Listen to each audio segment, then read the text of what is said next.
The National Broadband Plan is the government's plan to provide high-speed broadband to every home, farm and business in the country. It will be the biggest investment in rural Ireland ever, and I believe in time it will be seen to be as significant as rural electrification was decades ago, allowing people in all parts of Ireland to access public services online and trade in the digital economy of the future.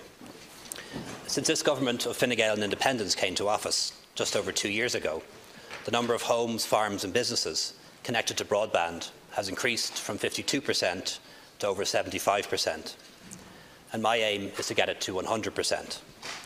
Therefore, the overriding concern for me as Taoiseach and for government is to provide this infrastructure to the 540,000 homes housing over 1 million people who've been waiting for it for far too long.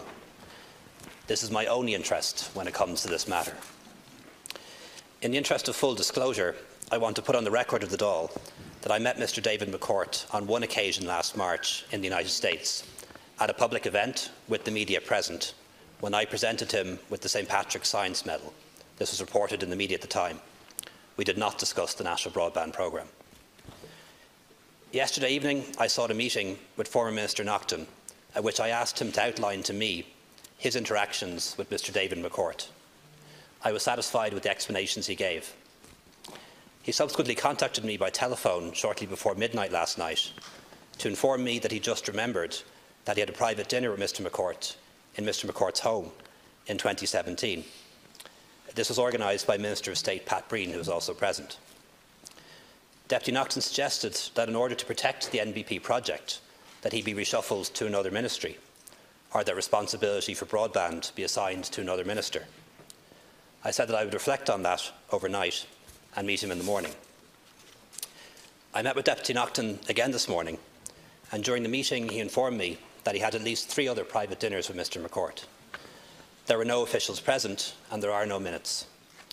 He had not informed me of these additional meetings, either when we met yesterday or when we met last night. I have no doubt that his intentions were honourable at all points, but I do believe he left himself open to allegations of a conflict of interest and an inappropriate relationship with Mr McCourt, which could have in turn brought the process into question, thus potentially jeopardising the project in entirety. Ultimately, as Minister, he had a decision-making role, and it would have been his responsibility to bring to Cabinet the memo to gain the approval for government for the awarding of any contract. As a result of this, I asked him to reflect on his position. He asked that he be allowed to explain his position to the Dáil, which I agreed to. I have since received his resignation in writing and have accepted it. And Concorla, I'm informing the House that I'm assigning Minister Richard Bruton on a temporary basis to the Department of Communications, Climate Action and Environment. I've also sought a report from Mr Peter Smith. He's the independent process auditor for the National Broadband Programme, in order to assess whether or not the process has been compromised.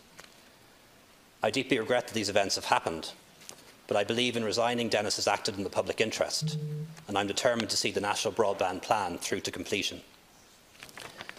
Concorla, sometimes there are days when I have to make decisions that may cause deep personal distress to others, but are necessary for the good of the country. And today is one of those days. I've known Dennis for over 20 years. We were in Young Fine Gael together, and I have nothing but respect for him as a person and a politician. And I know today is a difficult day for Dennis and for those close to him. However, my job as Taoiseach must always be to put the public interest first. I want to thank the House for its patience and its understanding at this unexpected turn of events today.